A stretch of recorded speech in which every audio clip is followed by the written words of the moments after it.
আসসালামু আলাইকুম, সবাইকে স্বাগত জানাচ্ছি বিডি দর্পণের নিয়মিত আয়োজন আজকের দুনিয়ায়। আপনাদের সঙ্গে আছি আমি তাসনিম হোসাইন। চলুন জেনে নেওয়া যাক সারা বিশ্বে এ পর্যন্ত ঘটে যাওয়া আজকের প্রধান খবরগুলো। ইরানের সর্বোচ্চ নেতা আয়াতুল্লাহ আলী খামেনি বলেছেন, বাশার আল আসাদের পতনের পর ইসরায়েল বিরোধী প্রতিরোধ দুর্বল হওয়া মানে কিন্তু তেহরানের শক্তি হ্রাস পাওয়া নয়। এক বক্তৃতায় তিনি কথা বলেন। বাশারের পতনের পর এটাই তার প্রথম বক্তৃতা।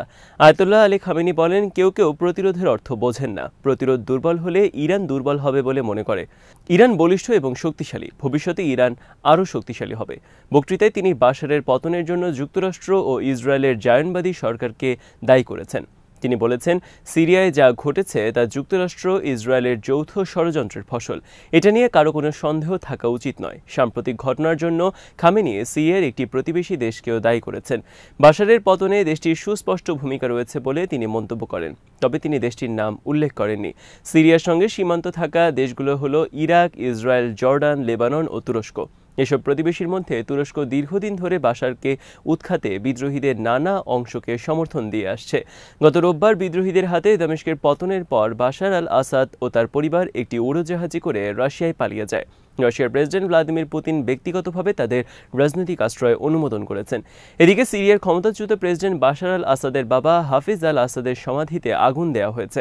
বুধবার ধারণ করা এএফপির ভিডিও ফুটেজে দেখা গেছে, সামরিক পোশাক পরা বিদ্রোহী যোদ্ধা ও তরুণরা হাফিজের সমাধি পোড়া দেখছেন।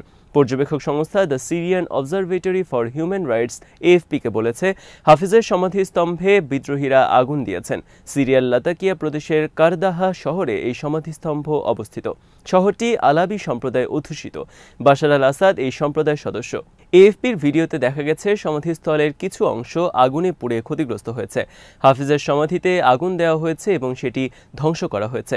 হাফিজের সমাধিস্থলটি একটি পাহাড়ের উপরে সুবিশাল উঁচু কাঠামোর তৈরি। এটি অনেক খিলানের সমাহারে তৈরি এবং একটি জটিল স্থাপত্য। এর বাইরের অংশে পাথরে খোদাই করে অলঙ্কৃত করা হয়। এখানে আসাদ পরিবারের আরও কয়েকজন সদস্যের সমাধি রয়েছে। সিরিয়ার সশস্ত্র বিপ্লবের নেতা বলেছেন, সাবেক স্বৈরশাসকের নিরাপত্তা বাহিনী পুরোপুরি ভেঙে দেওয়া হবে। তাদের গড়ে তোলা সব জেলখানা বন্ধ করা হবে এবং যারা জনগণের উপর নিপীড়ন, হত্যা ও নির্যাতনে জড়িত ছিল তাদের খুঁজে বের করা হবে। বিদ্রোহী নেতা আবু মোহাম্মদ জুলানি রয়টার্সকে দেয়া এক লিখিত বিবৃতিতে বলেছেন এসব কথা। রোববার তার নেতৃত্বে সশস্ত্র বিদ্রোহীরা রাজধানী দামেস্ক জয় করে এবং স্বৈরশাসক বাশার আল আসাদ পালিয়ে যান। রয়টার্স বলছে, আল জুলানির সংগঠন হায়াত তাহরির আল শাম এই মুহূর্তে সিরিয়ার সবচেয়ে শক্তিশালী বাহিনী। তাদের উপর নির্যাতনের শিকার ব্যক্তিদের পক্ষ থেকে যেমন অপরাধীদের বিচার নিশ্চিত করার চাপ আছে, তেমনি প্রতিশোধ নেওয়ার নামে সহিংসতা বন্ধ করারও দায় আছে। এই দুটোর মধ্যে ভারসাম্য করতে না পারলে আন্তর্জাতিক সাহায্য পাওয়া যাবে না। বাশার আল আসাদের পতনের পরই সিরিয়ার অনেক মানুষ স্বজনের খোঁজে কারাগারের সামনে ভিড় করেছেন, কিন্তু কিছু বন্দীকে জীবিত পাওয়া গেছে। অনেকের নাম পাওয়া গেছে লাশের তালিকায়, আবার কারো কারো কোনো খোঁজই মেলেনি। সিরিয়ার রাষ্ট্রীয় টিভির টেলিগ্রাম চ্যানেলে প্রকাশিত এক ভিডিওতে বিদ্রোহীর নেতা বলেছেন, হত্যা ও নির্যাতনের সাথে যারা জড়িত ছিল তাদের খুঁজে বের করা হবে। তাদের ক্ষমা করার প্রশ্নই আসে না। এই নেতা বলেন, আমরা তাদের সিরিয়ায় ফিরিয়ে আনব। বিভিন্ন দেশকে অনুরোধ করতে বিচারের সাথে তাদের ফেরত পাঠাবো।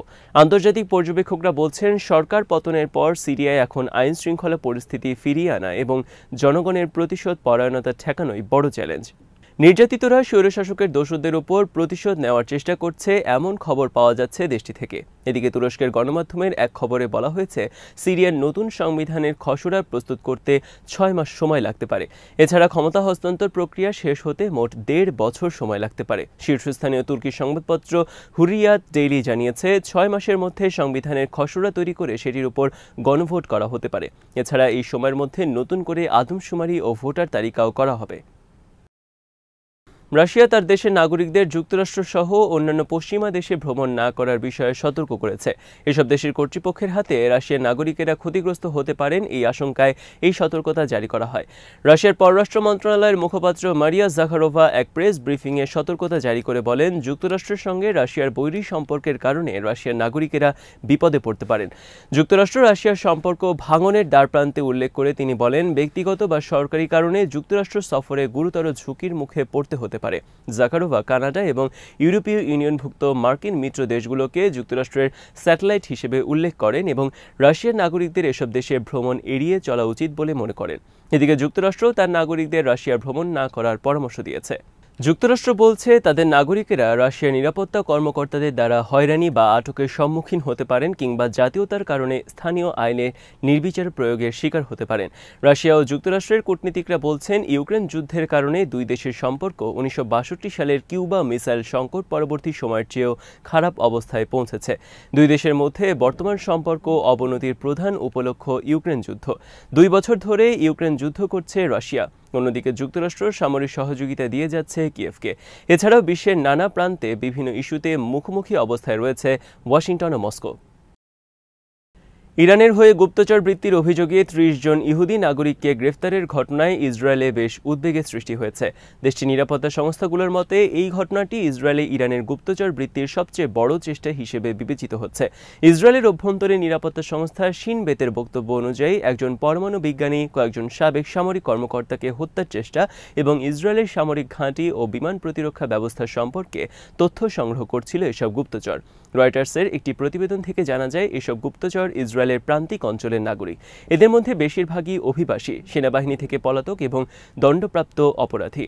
এরা গুপ্তচর বৃত্তির পাশাপাশি দেশের অভ্যন্তরে নানাভাবে নাশকতা সৃষ্টির কাজ করত, যেমন দেয়ালে দেয়ালে নেতানিয়াহু বিরোধী বা সরকার বিরোধী গ্রাফিতি আঁকা এবং যেখানে সেখানে গাড়ি ভাঙচুর। গ্রেপ্তারকৃতদের মধ্যে অন্যতম একজন ভ্লাদিস্লাভ ভিক্টরসন, যাকে গত 14 অক্টোবর তেল আবিবের রামাত গান নামক স্থান থেকে গ্রেপ্তার করা হয়। শিন বেতের তদন্ত থেকে জানা যায় ভিক্টরসন ইরানের হয়ে গুপ্তচরের কাজ করছিলেন।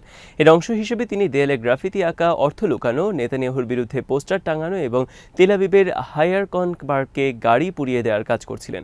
এই ঘটনার পর ইসরায়েল ও ইরানের মধ্যে চলমান পরিস্থিতি আরও খারাপ হবে বলে ধারণা করা হচ্ছে। আফগানিস্তানে কাবুলের স্বরাষ্ট্র মন্ত্রণালয়ের ভেতরে এক আত্মঘাতী বোমা হামলায় তালেবান সরকারের শরণার্থী বিষয়ক মন্ত্রী হাজি খলিলুর রহমান হাক্কানি নিহত হয়েছেন। বুধবার এই ঘটনা ঘটে। 2021 সালে আফগানিস্তানে ক্ষমতায় ফেরার পর এবারই প্রথম তালেবানের শীর্ষ পর্যায়ের কোনো নেতা নিহত হলেন। স্বরাষ্ট্র মন্ত্রণালয়ের বিভিন্ন সূত্র বলছে হাক্কানি তার কার্যালয় থেকে বের হওয়ার কিছুক্ষণ আগে এই হামলা চালানো হয়। এই ঘটনায় আরও 6 জন নিহত হয়েছেন। সিএনএনের এক খবরে বলা হয়েছে মন্ত্রণালয়ের এক মুখপাত্র জানান হামলাকারী বুধবার নিজেকে অতিথি পরিচয় দিয়ে শরণার্থী বিষয়ক মন্ত্রণালয় প্রাঙ্গণে প্রবেশ করেন। খলিল হাক্কানি দাপ্তরিক কাগজপত্রে স্বাক্ষর করার সময় বোমা বিস্ফোরণ ঘটায় ওই হামলাকারী। তালেবানের দাবি উগ্রবাদী সংগঠন আইএস সন্ত্রাসীরা এই হামলা চালিয়েছে, তবে তাৎক্ষণিকভাবে আইএস কিংবা অন্য কোনো সংগঠন এই হামলার দায় নেয়নি। খলিল হাক্কানি তালেবানের একটি শক্তিশালী গোষ্ঠীর শীর্ষ সদস্য ছিল। গোষ্ঠীটি হাক্কানি নেটওয়ার্ক নামে পরিচিত। যুক্তরাষ্ট্র তাকে আন্তর্জাতিক সন্ত্রাসী হিসেবে ঘোষণা করেছিল। খলিল হাক্কানির ভাই জালালউদ্দিন ছিলেন একজন জনপ্রিয় গেরিলা নেতা। তিনি 1980-র দশকে আফগানিস্তানের সোভিয়েত সেনাদের বিরুদ্ধে যুদ্ধ করেছিলেন। এই গোষ্ঠীটি 20 বছর ধরে চলা তালেবান বিদ্রোহের সময় বিভিন্ন হামলার সঙ্গে জড়িত ছিল। জালালউদ্দিন হাক্কানির ছেলে এবং খলিল হাক্কানির ভাতিজা সিরাজউদ্দিন হাক্কানি বর্তমানে তালেবান সরকারের স্বরাষ্ট্রমন্ত্রী। 2011 সালে যুক্তরাষ্ট্র পুরোপুরি সেনা প্রত্যাহার করে নেওয়ার পর আফগানিস্তান সম্পূর্ণ নিয়ন্ত্রণ নেয় তালেবান। এরপর থেকে দেশটিতে তালেবান সরকারের অধীনে নিরাপত্তা ব্যবস্থার উন্নতি হয়েছে। এর আগে দেশটিতে প্রতি বছরে কয়েক ডজন বোমা বিস্ফোরণ এবং আত্মঘাতী হামলার ঘটনা ঘটত। এবার মাত্র 15 মিনিটে বাংলাদেশ দখলে নেয়ার হুমকি দিয়েছেন ভারতের পশ্চিমবঙ্গ রাজ্যের ক্ষমতাসীন তৃণমূল কংগ্রেসের এক নেতা। মালদা জেলা তৃণমূল কংগ্রেসের সংখ্যালঘু সেলের সভাপতি টিঙ্কুর রহমান বিশ্বাস এই হুমকি দিয়েছেন। তার এই হুমকির ভিডিও সামাজিক যোগাযোগ মাধ্যমে ভাইরাল হয়ে ছড়িয়ে পড়েছে। তৃণমূল কংগ্রেসের সংখ্যালঘু মুসলিম সেলের সভাপতি টিঙ্কুর রহমান বিশ্বাস বলেন, গতকালও আমাদের চোখে পড়েছে বিএনপি নেতা আমাদের রাজ্যের মুখ্যমন্ত্রীকে ব্যঙ্গ করেছিলেন। এখানে সংখ্যালঘু মুসলিম যারা আছি আমাদের জন্যই যথেষ্ট বাংলাদেশ। আমি কালকেও বলেছি বর্ডার খুলে দিন, 15 মিনিটের জন্য বাংলাদেশ দখল করে নেব, পুলিশ লাগবে না, ফোর্সও লাগবে না। তিনি আরো বলেন, যে নিজের জাতির পিতাকে চেনে না, মূর্তি ভাঙে, তাদের কাছ থেকে আর কি আশা করতে পারি। 15 মিনিটের জন্য খুলে দিক বর্ডার, পুলিশ লাগবে না। আমরা যারা সংখ্যালঘু মুসলিম আছি পশ্চিমবঙ্গে আমাদেরই যথেষ্ট দখল করা বাংলাদেশকে। বাংলাদেশের সংখ্যালঘুদের উপর কথিত নিপীড়নের অভিযোগের ঘটনায় প্রতিবেশী ভারতের রাজনীতিকদের বিতর্কিত মন্তব্য থামছেই না। বিশেষ করে পশ্চিমবঙ্গ রাজ্যের মুখ্যমন্ত্রী মমতা বন্দ্যোপাধ্যায় ও বিরোধী দল বিজেপির নেতা শুভেন্দু অধিকারী প্রায় প্রত্যেক দিনই বাংলাদেশ ইস্যুতে বিতর্কিত মন্তব্য করছেন। এবার মমতার দলের জেলা পর্যায়ের এক মুসলিম নেতা বাংলাদেশ নিয়ে বিতর্কিত এসব মন্তব্য করেছেন। একই দিনে মমতা কলকাতায় সাংবাদিকদের সঙ্গে আলাপকালে বাংলাদেশের সংখ্যালঘুদের সুরক্ষা দেওয়ার জন্য ভারতের কেন্দ্রের ক্ষমতাসীন নরেন্দ্র মোদী সরকারের প্রতি আহ্বান জানান।